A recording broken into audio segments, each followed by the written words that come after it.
Got it. Okay, I'm excited to be here. I got to speak with a few families already that really pumped me up. You know who you are, but I'm very excited. So I'm going to share my story through 3 decades of CF and kind of how it's evolved, and then how where we're going next is ridiculously amazing. And then Dr. Boyle will take it from there and hopefully make you guys ready to have a little dance party. We could put on an Xbox Connect and dance later. But there are giveaways. I brought some Rock CF swag, and we have some people in the audience who are already trying to kiss up and try to win, but that's fine. It's fine. I do take bribes. Don't never be above it. So yeah, feel free. We'll do questions at the end, but if you have this burning question, just scream it out and I'll answer it. But so yeah, this is me in a bowl cut, and the next slide is also me in a bowl cut. But I was born in 1982. Should I get it back? Should I bring it back? Is it coming back? I don't know. The Beatles started it, I guess. So I was born the third child to some really awesome parents, and we have no family history of cystic fibrosis. I have 2 older brothers who were super healthy growing up, no issues there. But when my mom held me for the first time on February 21st, she's like, something is wrong with this one. She just had this mother's intuition, right? So this is the 80s before newborn screening was available, no family history. I was 6 pounds, 10 ounces, not super big, but not like super tiny. But my mom just knew something wasn't right. And we're still trying to figure out everything. But they sent me home and said, no, she's fine. She's great. There's nothing wrong with her, right? Just she's going to be great. So the first few months of my life, I had the recurring ear infections, runny noses, upper respiratory infections, diapers. Let's talk about cloth diapers real quick. Anyone use those?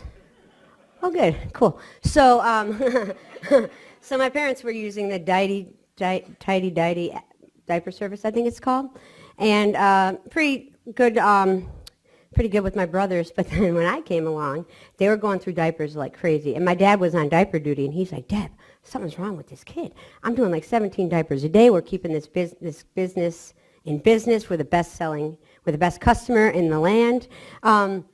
So like I was eating and just food was going right through me, right? So these upper respiratory infections and then the digestive issues kind of caused some alarms. So sent me to my pediatrician. They're like, yeah, let's test her for cystic fibrosis. And of course my parents were like, we don't even know what that is, right? This is before social media, before YouTube, before like any awareness was out there. So first sweat test came back negative, and my parents were like, great, she doesn't have CF. Diagnosed me with failure to thrive, which kind of bummed them out because they're like, we're doing what we can. And that was kind of a blow to them. So fast forward months and months to eventually when I'm 18 months old, I had the dreaded rectal prolapse. Don't worry, lunch is in a couple hours. So they sent me to the hospital again and put everything back where it was supposed to go, and then tested me again for CF, and that's when it came back positive. So 18 months in 1983. Prognosis in the 80s was not amazing. They told my parents I probably wouldn't live long enough to graduate from high school, because that's what the physicians were seeing at the time. That was their experience. So my parents, this is my family.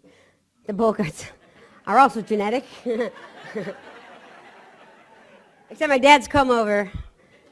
I guess it was like almost a mile high, but my mom would have to buy us hairspray to she could go grocery shopping and hairspray shopping at the same time. But so they got this diagnosis and prognosis for me, and they're like, okay, this is not great.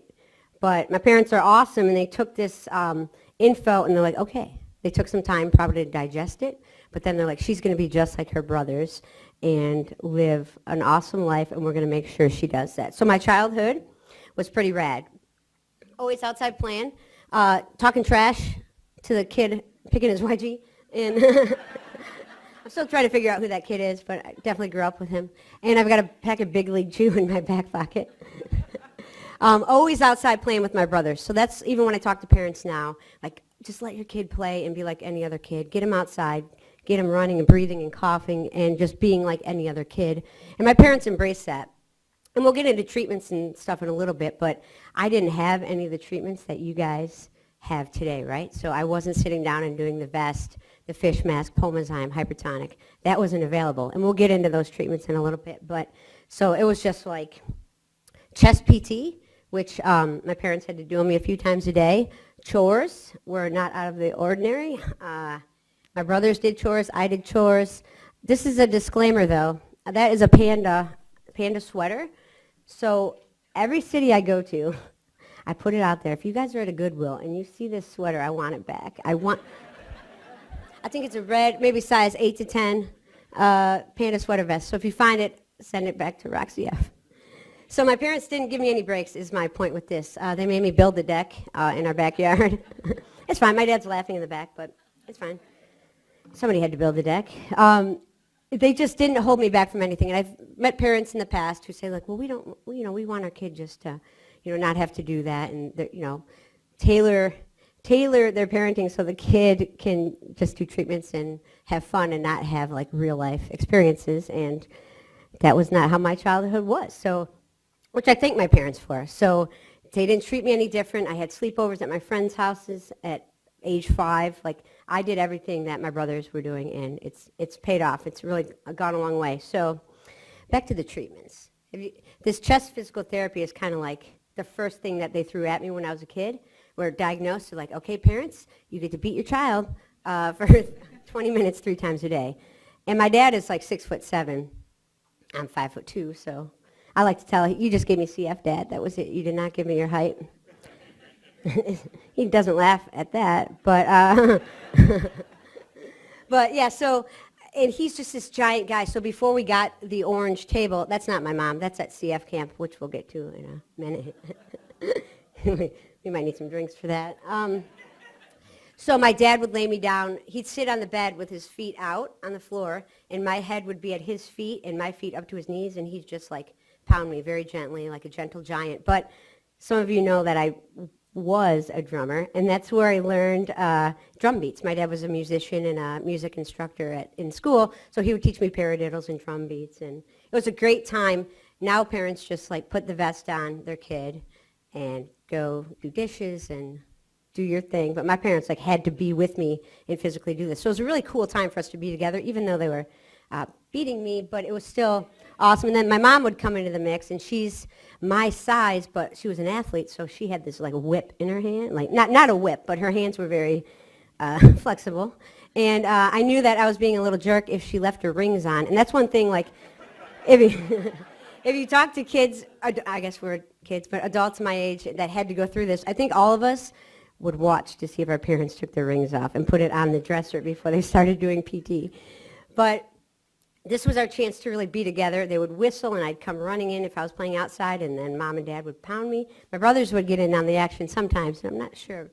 I should ask them about that. I'm not sure that was good. So, oh yeah, no, we won't go there yet. So, enzymes, which they would sprinkle on applesauce, vitamins, and then chest PT. Like, those were my medications and treatments from diagnosis until about 13. And we'll look at Pomazyme and that stuff when it came out. But again, so this is CF camp. So we're talking CF in the 80s, early 90s. Everyone get together. 300 of you with CF? Great. Why don't you all go to camp together? Stay in the same dorms. Maybe 60 people will get chest PT at the same time. And then you guys can cough on each other. It's great. So that's not going to happen these days, right, parents? Like, if you even look at somebody else with CF, if your kid's looking at somebody with CF, you're like, oh, don't even look at him. Don't even look at him. You never know what they're going to get you. Never know what they're going to shoot at you. So definitely we learned through the decades about good CF hygiene and care. But just think about, like, it's not sad, but it's just a totally different time right now where your kids can connect with somebody with CF like on Facebook or watch videos of them. But we were like with each other. Some of us would be in the hospital getting IVs when we're like a little kid, and CF camp would roll around, and they would literally get you out of camp, take you to CF camp. And they were nurses and RTs and PTs that like ran this camp and were our counselors. They would continue on the medications, but you're at camp having fun. And then you're hanging out with your friends. And sometimes people would go back to the hospital after camp. But there was a chest PT like 3 or 4 times a day.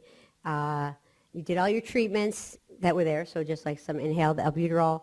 And that was it. And then they did offer, instead of PT in the morning, you could run for 20 minutes. So this is like 1989. I just remembered that this happened. This is pretty cool. So they were like ahead of their time, like, you can run. And I was like, oh, great. So if I don't have to lay down on the table, I'm going for a run. So that could have been my first, like, real interest in running. But So CF camp was very special, but they realized that maybe it wasn't the smartest idea because we started to spread and cross-contaminate each other. So I remember getting the letter in the mail from the camp that said, okay, new rules. If you culture Pseudomonas cepacia, which is I think what it was called back in the day, right? You will go, if you don't culture this, you will go to camp for the first 4 days. And if you do culture it, you will go the second half. So they started to divide the camps up. And then that just lasted a couple of years. And then after that, they just shut the camps down. So now we're in the post-camp era.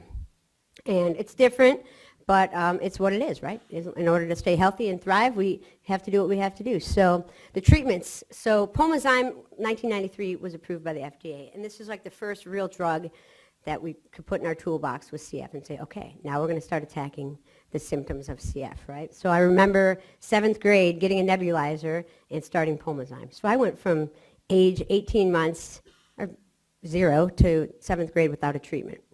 So I commend all of you parents today who have to do your treatments with your kid, and it's hard, right? So I definitely, as an adult, it's hard for me, but getting your kids to do it, I commend you guys. It's tough, right? Toby came out in 97. I was on the clinical trial for that, and I remember that. Like, I got paid a lot of money to be in that trial, so that was cool. But this is the second drug, right? And then Casein is approved. And ibuprofen, I started taking that, I don't know why, but it gave me heartburn. And then azithromycin. So this is like our core toolbox, right? In like the 90s, 2000s, early 2000s, right? This is what started to come out to treat CF. Oh, and then, so this is the graph that shows the correlation with these drugs coming out. Median age of survival is kind of popping up there, right? Pretty exciting times. I remember going to CF education days like this when I was a kid, like middle school, early high school. And I'd be sitting, that's when, you know, we could still come to these things. There'd be a few of us with CF hanging out and listening to the data and watching the doctors talk about the CF Care Center and their data. But I just remember watching the life expectancy every year kind of shoot up. And as like a teenager, like it's in the back of your mind, like, okay, I'm watching, I'm listening. But it never kind of deterred how I lived my life. But this just kind of shows the progress, right? And we know where we're going with this, and we'll get there in a second. But so my first tune-up in exacerbation was in 7th grade, kind of right when that first medication I started taking happened.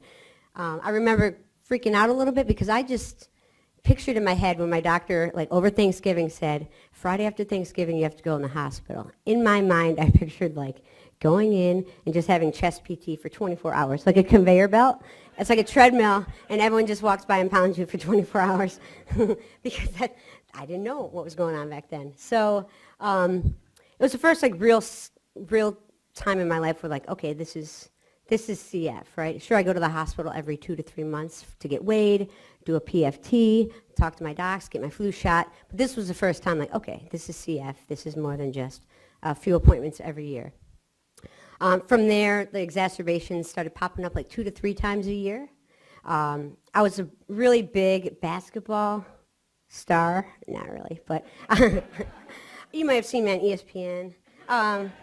No, but I loved basketball, and I had these dreams of like playing in the NBA before there was a WNBA. I'm like, how do I make this work? How's this going to happen? But as these exacerbations started rolling up more and more, and my lung function started to drop, I was riding the bench. Like I was like 7th man on the bench, 8th man. I just couldn't keep up with the other kids. I could shoot, but I just couldn't keep up. So my hoop dreams were shattered in middle school.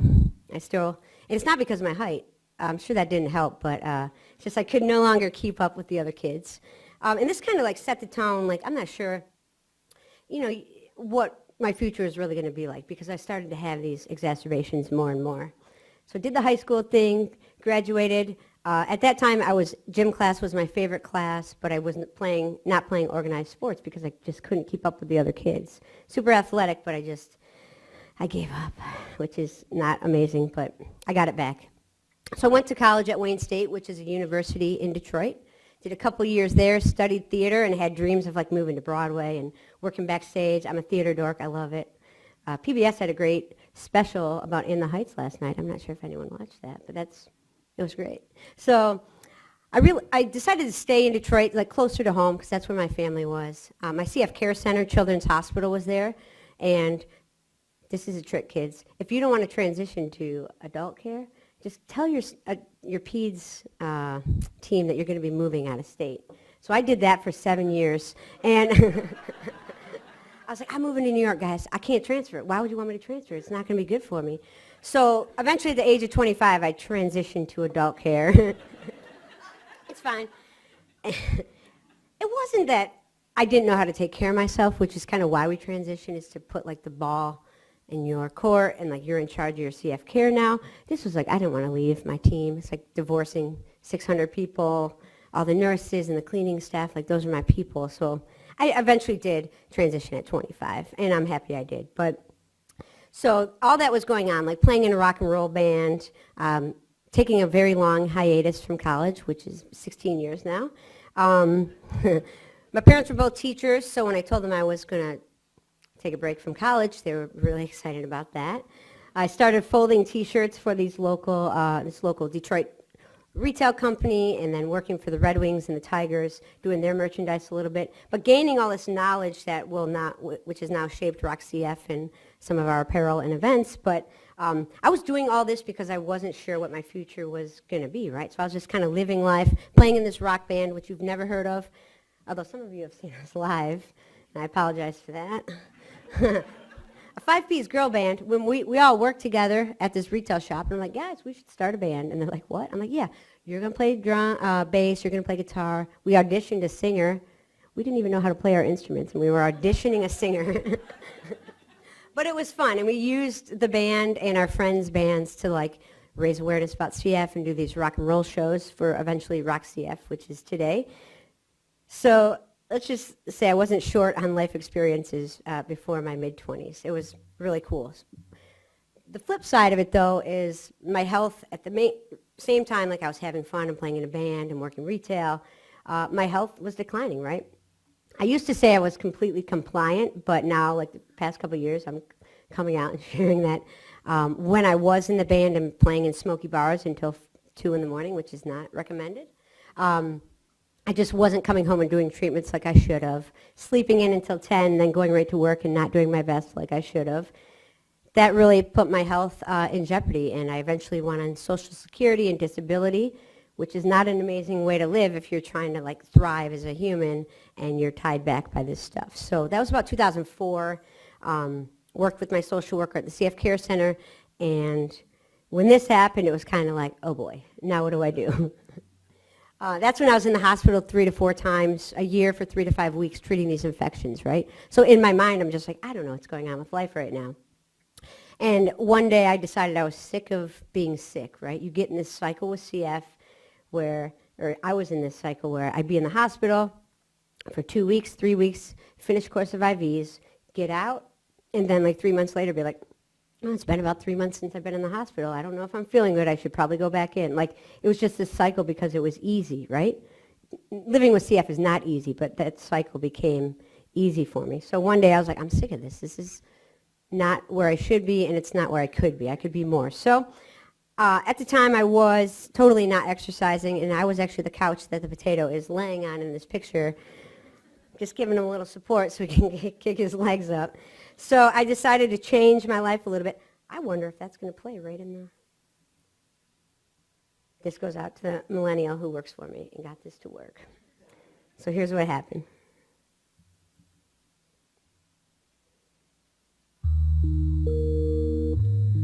Without running, I would probably not be here today. My doctor, he says that like running is saving my life.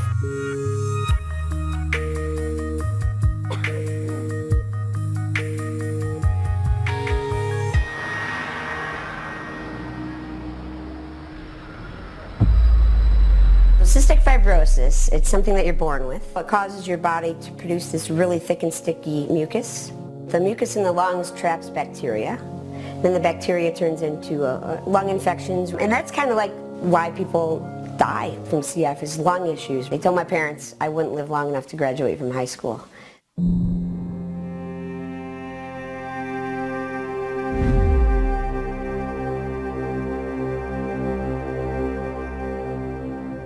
I wouldn't be here today without running. We just run through the streets of Detroit, through the old neighborhoods, and people just want to get rid of them and tear them down, but they don't see other opportunities. That's the way I see life. It's like, what can I do with what's in front of me?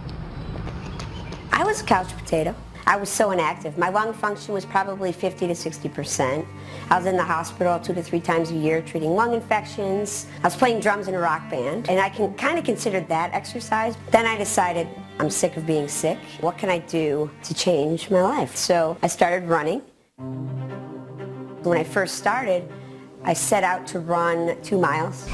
In reality, I ran a block, stopped at the stop sign, bent over and just started coughing and spitting everywhere. And after 3 months of training, my lung function climbed up to like 70%. So that was like, okay, you have to do this.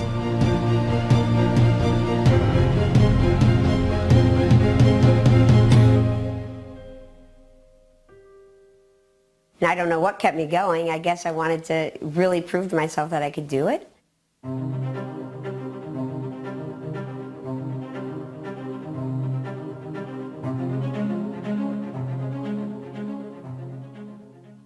Okay, we really don't run in, like, nobody's running in there, I'll be honest. We had this team from California come in for this video shoot, and they're like, oh, yes, Detroit ruins, it's beautiful. I'm like, yeah, but you can't run in there. Like, I was jumping over the weirdest things you couldn't even imagine in there. So don't buy that. My doctor. Now, how would one advance the screen from here? Okay, so there you go. Yeah, definitely wasn't running in there, but I was actually running. Like, that part of the story is not fake, but where I'm running in that video is not true. So I don't know if anyone's tried to start like an exercise routine after being inactive for a little bit. And like you have this thought in your mind, like, oh yeah, I got this. And then you get out there and you're like, oh, this is not going as planned. A little harder than I imagined. Like, that was me after being inactive for so long. Like, I dressed like I was running in sub-zero temps, and it was probably 40 degrees. You know, like, we've seen the runners out there, and you're like, you're like way overdressed. So that was me, and I go out there and I'm just like, okay, cool. I make it a block, and I'm just like, okay, I've definitely been not exercising way too long. And I think the neighbors were like peeking through their blinds, watching me like keeled over, coughing and spitting everywhere. And like, it was like a 10-minute coughing fit. I still remember this, but then I like stood up and I was like, okay, I'm going to walk to that next corner, then I'm going to run to the next no parking sign, and just kind of like build it up slowly but surely. And look, I hated running. I thought it was the dumbest thing in the world. I know many of you are with me. Unless you're like playing a sport to advance a ball to score, like that's the only reason to run. Why would you put on shoes and just go run? Like, that was my mindset. So it really took me months to really figure out that I loved running, and now it's part of my treatment, but I had to learn, like, I was going out too quickly, so I was getting winded. So I had to really learn to adjust, like, slow down your pace, and like slower than you think, like way slow, then kind of get into it. So once you get into it and you accomplish that first mile, and then that second mile, then a 5K and a 10K, that's when it kind of clicked and I started loving it. So along the same time, which is like 2007-ish, 2006, I also transitioned from the typical CF diet, which was really awesome in the 80s and 90s, and they're just like, eat whatever you want. Like, I don't care, Whoppers for breakfast, Whoppers for lunch, snack on Taco Bell, do it all. Like, that was my life, right? Which it is funny, now when I speak across the country at different ed days, the dietitian will speak, and she'll like have an avocado in her picture. I'm like, that's unbelievable. Like, this is what I like to see, like real whole foods with a lot of calories still, a lot of good fat. So I kind of transitioned my diet at that time, one, to help like fuel my running, because I thought they go hand in hand, right? So I still get questions from some of my CF friends. Now I'm a vegetarian, and they're like, I don't know how your CF doctor lets you be a vegetarian. I'm like, what? He's not in charge of my life, first of all. But it really, I figured out how to make it work, right? So I'm like a ton of eggs, a ton of nuts, and like 100% fat yogurt, not 100% fat, that's not a thing, but total yogurt, whole fat, really like get those calories in, but really shift kind of the focus, because there's a lot of inflammation in CF, and if I can help dial that back by eating some good healthy food, I'm going to do it. But look, I'll still eat an Oreo cookie and ice cream almost every night. So just like, there's extreme and then there's like comfortable, right? So you just got to find what works for you. And that's really helped as well. So I have a lot of distal intestinal obstruction, and Go Lately is like I'm trying to get a sponsorship by them. At least, I like the back of the jersey would be like, no, keeping you moving, like go lightly. Well, I think, yeah, but since my new diet, it's evolution, I think Miralax is more that's my everyday thing. So we'll try to get that sponsorship for the race next year. It's a matter of time. So yeah, like with running a lot too, it's like I have to be conscious of food and nutrition during a training run or during a race, and with electrolytes. So a lot of trial and error with that, but we do have a lot of people with CF who kind of reach out about they're starting to run or running their first marathon, and they have questions about that as well. So I love talking about that. Don't read that because that's from Cleveland. We like Cleveland, but I didn't update my slide deck. So this running kind of like really set me up for some big success. I was now running like 5Ks and 10Ks, half marathons. I ran my first marathon in 2016, I think, in New York. And like running was now a part of my life. But what it did was it boosted my lung function and boosted my health up to set me up to be the healthiest I could when I was asked to participate in a clinical trial for today. It's known as Kalydeco in Detroit. It's on the street. It's Blue Lightning. Ivacaftor is what you guys write, and then VX770 was the trial, right?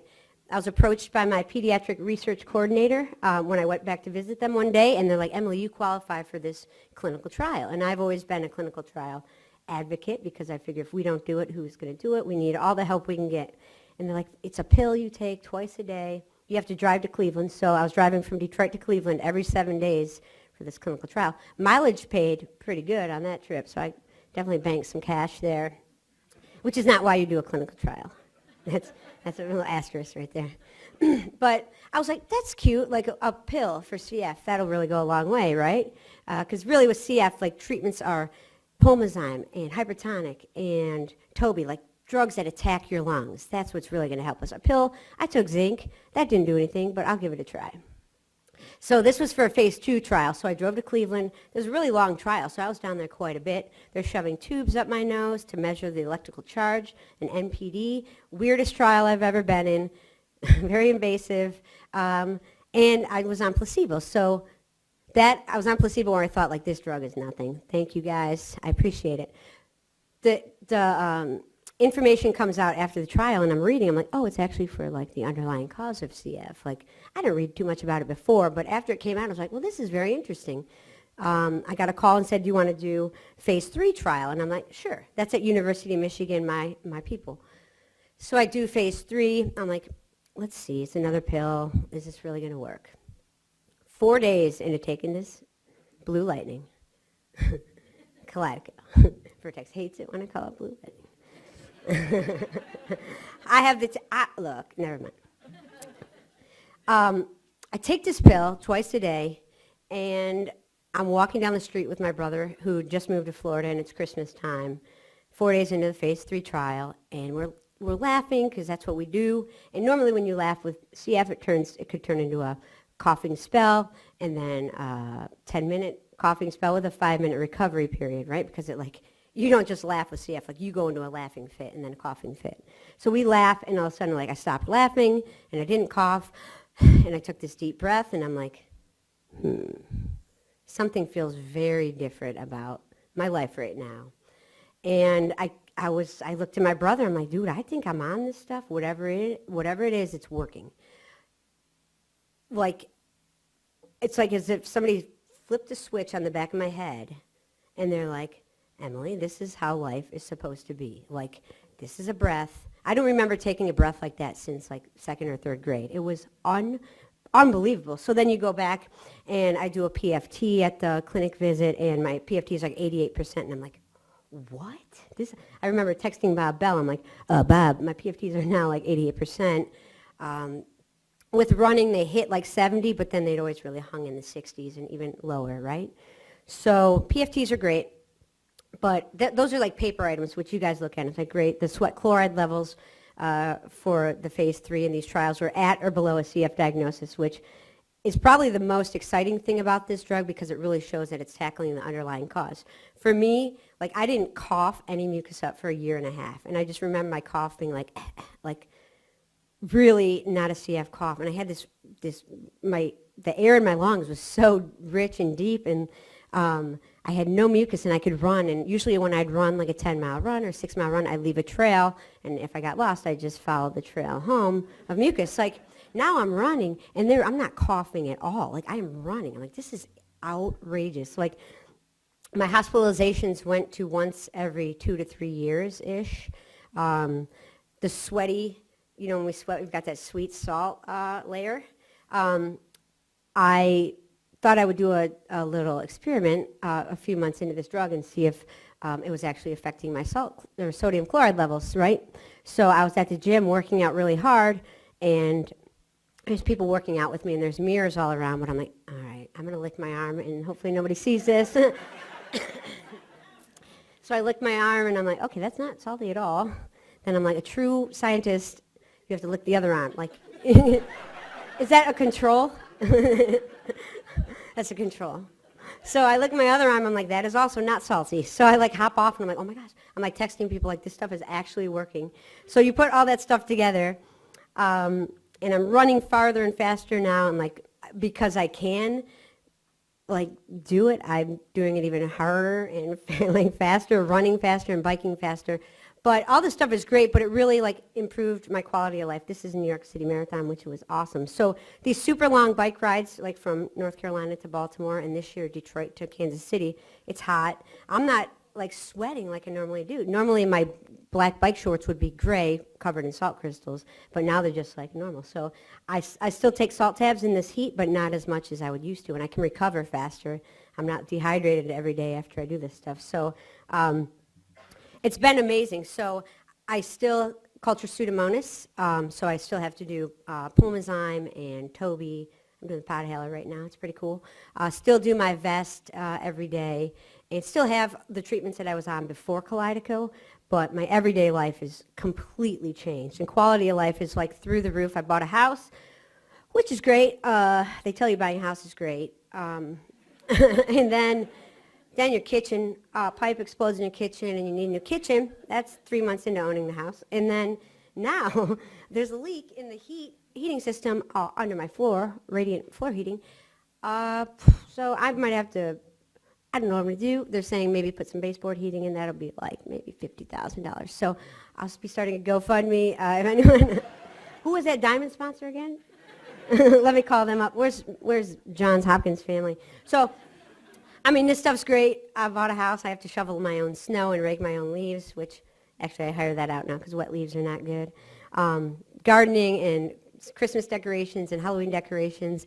It's kind of awesome. These are my nieces. All three of them, I get to spend a lot of time with them, and now they like running and being active and modeling for Roxy. I've got an awesome dog, Ushi, that goes to work with me. We name leashes after her, and some of you guys own her dog leashes. The biggest thing is having to think about a retirement fund and actually starting one.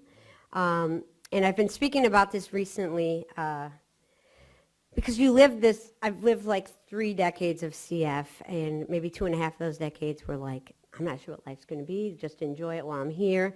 And now I'm on this like drug, which is the first of its kind, right? It's like the Model T of these potentiators and modulators. And now we're even looking at some really cool stuff coming down the road. But you're given this thing that is going to change your future forever, right? And it's scary as hell because now I'm like, can I retire? Like, what does that look like? I've got like $3,000 in my retirement fund, so that's cool. I'm going to have to work for at least 40 more years. But I really think like we have to start thinking about this. Like people my age, mid-20s, younger kids, you guys should just know that they're going to have a future, okay? Like really put that in their head that they're going to have a future and work and have a retirement fund. But people in my boat, like, we're trying to figure this out, and it's scary because nobody taught us this stuff because nobody was doing this. So it's a totally different world that at RockCF I'm going to try to shift some of our programs and advocacy work toward is helping people do this. It's scary, but it's amazing because we are going to be able to live long, crazy, fun lives. I guess if you want to watch this, we can do this. My feet again. Sorry. I wouldn't be here today without running. That's why I keep running. So now I have to like not only run for CF, I have to run for my future and my future health, which Nobody ever thought we would need to do it.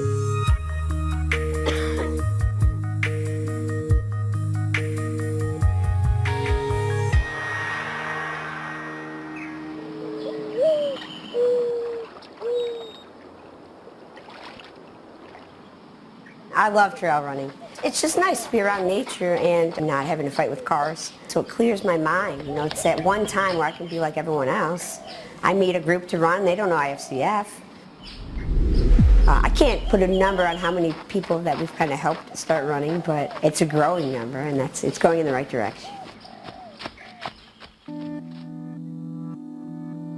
That's the worst part about CF is getting to know these people and then they don't make it, right? So cystic fibrosis, it's something that you're born with. It causes your body to produce this really thick and sticky mucus. So right now the current median age of survival is like 40 years old. It makes me work harder in my own life. 2007, I established the CF Foundation as a nonprofit. My whole thing is awareness and positivity, and if I can do something I love and change people's lives, I'm in. The CF Bubbles and Bow Ties is an awesome new event that we started to create a bunch of awareness about CF, bring people together. That's the coolest part is I get to connect with these people and they actually trust me. And they're like, well, let's ask Emily. Okay. All of us are doing so well. Exercise is like really good for us. And I'm the healthiest I've ever been in my entire life. My lung function's 88%, which is the highest it's ever been in my life. So now there's a lot of research and studies going on to see if we can track down an appropriate way to prescribe exercise as medicine.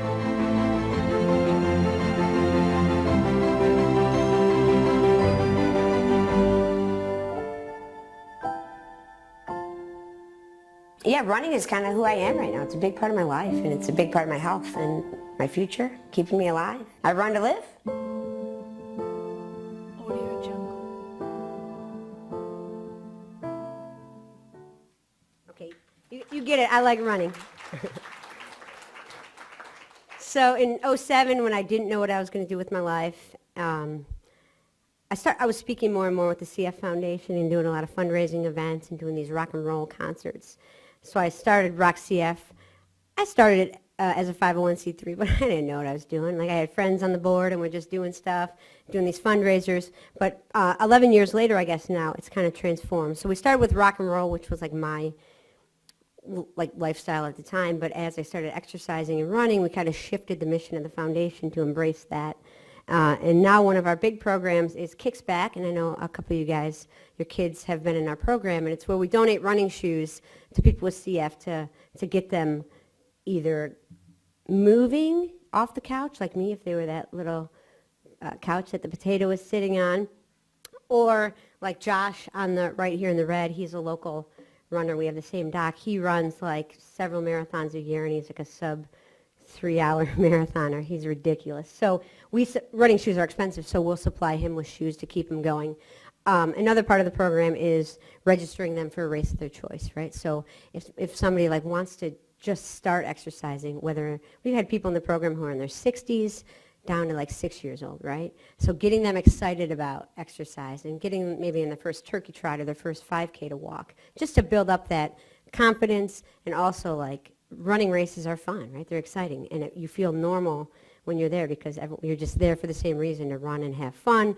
Sometimes for us, you're there also to improve your health and use it as treatment. So the program, we've donated over 600 pair of shoes now, and we're launching like a new campaign in a couple weeks to really get this program funded more and try to get like a few hundred people every year running shoes. So, and grow the program even more, maybe throw in some coaching and work with physical therapists to see what we can do. So it's an awesome program. It's one of my favorite programs that we have. We also work with Attain Health out in Montana to do one-on-one health and wellness coaching, which has been kind of cool. So the Empower program has been awesome to watch. And those patients also, those people in the program, also we send them running shoes and kicks to get them really excited. So that's been fun to really see people embrace exercise. And it was like Jerry Cahill, who was the guy that I originally remember seeing on MySpace, like back in the day before Facebook.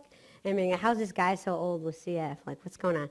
He's a good friend, so I'm not making making too much fun of him. But he was kind of like okay, if he can do it, like what can he teach me? I can do it. So now we do a lot of events together, like these bike rides. But it's really cool to see there's a huge population of CF exercises and runners and CrossFit people and dancers. Like really awesome to see people with CF embracing exercise, but then kind of spreading awareness about it. So some of you are wearing this shirt today, and I'll give you a free sticker for showing up in the shirt. So one of the biggest things with Rock CF was to create awareness and kind of really get it on the map. So we started a T-shirt and clothing line back in like the early 2010s, and it's really taken off. So we ship probably 30 to 200 or 300 orders every month out all over the world. Like we're talking like Zambia and Israel. Like shirts are going out all the time. It's so cool to see where this stuff goes, right? People see it, they don't know it's like the shirt, like what is that? Oh, I don't know. I'm a runner, but let me like Google Rock CF on the back. So it's just getting CF out there, and the awareness is what we need, right?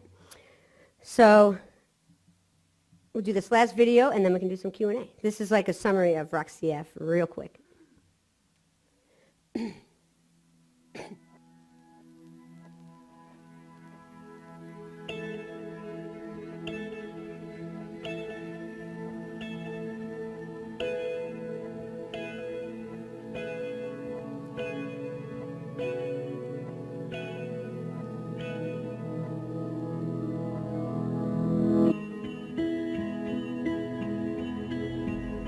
See me. See me fight.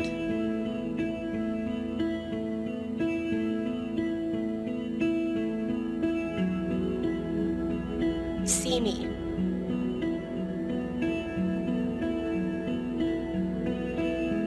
See me, champion.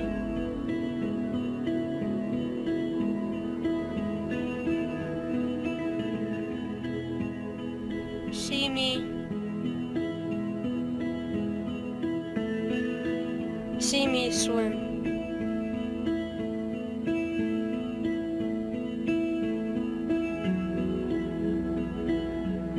See me. See me lead.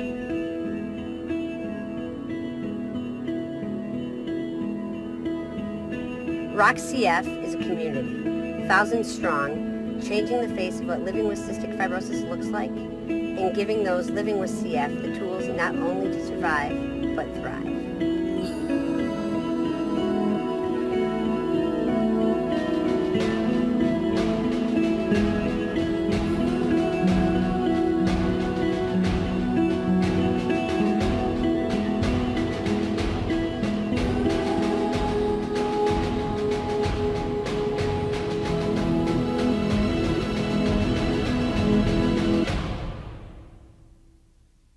Okay, so we're here if you need anything. Really, reach out on Facebook or directly to me or to Rock CF, and we're here. We're in this fight together. There's some amazing things coming.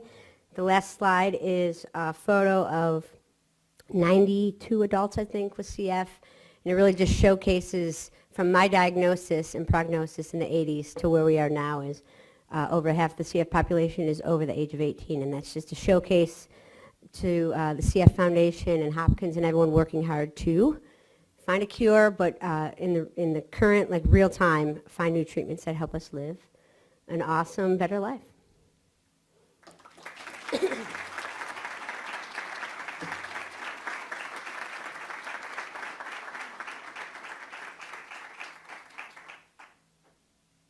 The Q&A? All right. Is there a mic? Okay, we got you. How old were you when you decided you were sick of being sick? So I think 24. Yeah. Yeah, so when I like talk to parents all the time, they're like, yeah, I know. Yeah, I know. I was a late bloomer. So a lot of parents come to me and they're like, my teenager's a non-adherent and not doing their meds. Like that was me after high school, so I like really was a little bit later. But yeah, everyone is different. Yeah. If you want to message me, we could talk a little bit. Yeah. And are those videos on YouTube or anything? They should be. They might be on the RockCF website. They are supposed to be on the RockCF website.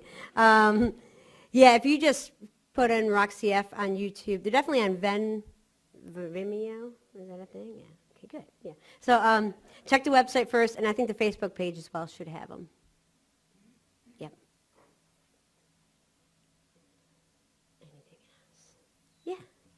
So how did you start like raising awareness about CF and really becoming, Yeah. a person who travels around? And was that something that you saw your mom or your dad do? Right.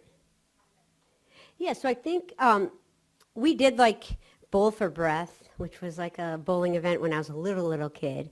And then my parents really didn't do much, and they're still there when I need them, but they're not like, woo, CF. They're like, now they know, just if I need them, call them. But back in the day, it was more in like middle school. It's definitely high school is when I would, in biology and advanced biology classes, bring my vest, bring my treatments, and just talk about CF, right? So that was all through high school. Early college, I kind of laid back and just didn't do much. It was really when I started connecting with the Detroit CF Foundation where they would ask me to speak at some events. And I think I spoke at, I don't even know, like my first CF Ed Day. But really, when I started Rock CF and getting that out there and connecting with the community, and then I think the band really got me in when I played at NACFC in like 2008 or 9, and then spoke for like 2 minutes after we played. I think that's when the, oh, come speak at our event, come speak. Thinking that the whole band was going to come, but look, we broke up right after that. It was just like the carrot. So yeah, it really was a lot of local events, speaking for the CF Foundation or other nonprofits, sharing my story with friends at school, and then just kind of like being able just to tell your story, right, and be comfortable with it. But I was talking at dinner last night, I'm not doing this forever. I need some younger kids to start, right, because their stories are going to be cooler than mine. So we're ready for some recruits. Yeah. How did you do it in like your 20s or early 20s prior to Rock CF about sharing your personal story with CF? Did you tell your friends, your circle, your... Yeah. Yeah, I was really big with my close friends. I was living with my brother for a little bit at the time, so he was there for me. And it was like close friends knew. And of course, I grew up on an island in like just south of Detroit with 10,000 people. But the kids I went to kindergarten with were the kids I graduated with. So everyone I knew, everyone from the island knew I had CF. So they were always like checking up on me and keeping in touch. And my mom was a teacher, so she was still in touch with a lot of these people. But I really wasn't out there. I mean, MySpace is when we really started to connect as a CF community online. Camps were shut down. You'd see people in clinic or in the hospital, but it was really like, as dumb as it is, MySpace and Tom, who kind of brought us all together, and we could really share. And that's really when I think the community really started to bond together more, was on like some smaller chat groups and then MySpace. Yeah. Yeah. So your message is great about the exercise part. Is there an age that's been particularly receptive to this? Has it been young teenagers? I know there's probably a Yeah. spectrum. Yep. When do people actually start saying, oh, this makes sense? But It's definitely a spectrum with exercise and when it clicks. So a lot of younger kids are on sports teams, right? So they're like playing on these teams, and that's what keeps them going. And then like teenagers are always tough. Am I right? They're fun. Yeah, and you meet like some kids, like the kid Cam, who's the swimmer. He's now like a cross-country kid and like totally exercise 100%. And Jane, the boxer's in her 50s, and she was kind of not on the exercise trail. She had a transplant, and now she's back into exercise. And like, so it really is a spectrum. 20s, early 20s are hard too. It's people who have not done it. And I talked to a parent, I think in Cleveland, where their kid was on sports teams. They graduate and go to college, and they're no longer on that sports team, so they're not exercising. So how do you get them into an individual sport or something to get them going? That's been the toughest. I know. I mean, shoes are not the cure, but they can boost a little bit. Another question. How do you see organizations and communities sort of feeding back Yeah. to the community of researchers Yeah. and their teams to kind of inform what needs to be done next? And then I have a second question. No, that's interesting. So there's a lot of us out there, like Brian with CF Lifestyle Foundation, where he gives exercise grants, and Rock CF and Attain Health. We're all like working together trying to get these people going, but then how does it get back to the care team, right? That's one thing. So with Kicksback, it used to be where the doctor would have to sign off and like discuss a program. Now it's just like run this by your doctor, because we're not giving them advice on what to do, we're just giving them the shoes to do it. But I would like to see it where we're working more closely with care centers, right, and saying, like, this is a program we have. I know New Hampshire, Nikki out there is great with sitting down with her patients, and she sends in the applications for our programs herself, which is really cool. So you know there's a conversation there between the care center and the patient. I'd like to see more of that. But yeah, and a lot of our organizations now really work together, which is cool. So I'll refer people in our programs to Brian's foundation, right? Like, we're in this together, and we've actually just recently, like, kind of collaborated on a little engagement network with a bunch of small nonprofits where we're working together and, like, referring each other and sponsoring each other's events and programs. So it's cool to see us, like, a while they were all like, we're in our own nonprofit, right? But now we're just like, okay, there's no reason to be in this by ourselves, right? So now we're, like, actively engaging with each other, which has been really cool to see just in the past year, really. My second comment was that if you really wanted to do a control in the gym, you have to lick somebody else's arm. Oh, true. I tried that. Nobody wanted to be involved. I'm bringing that back. Yeah. I'm going to need somebody, yes. Oh, yeah. Hopkins set me straight, and they're the experts in licking people. I'll just have to do this again. They did, like, when I was super salty and we'd be on the bus going to, like, sports games in middle school, the team would lick my arm because they didn't believe how salty I was. Now they do.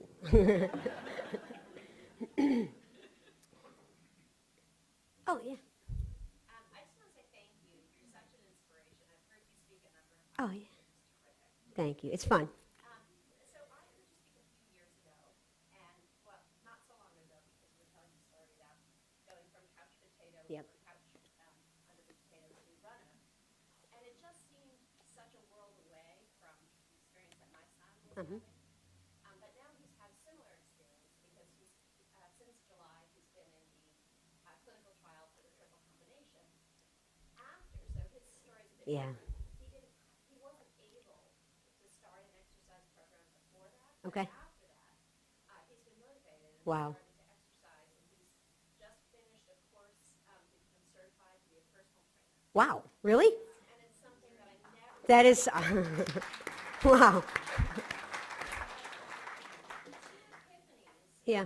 One on our side as parents and one on his side.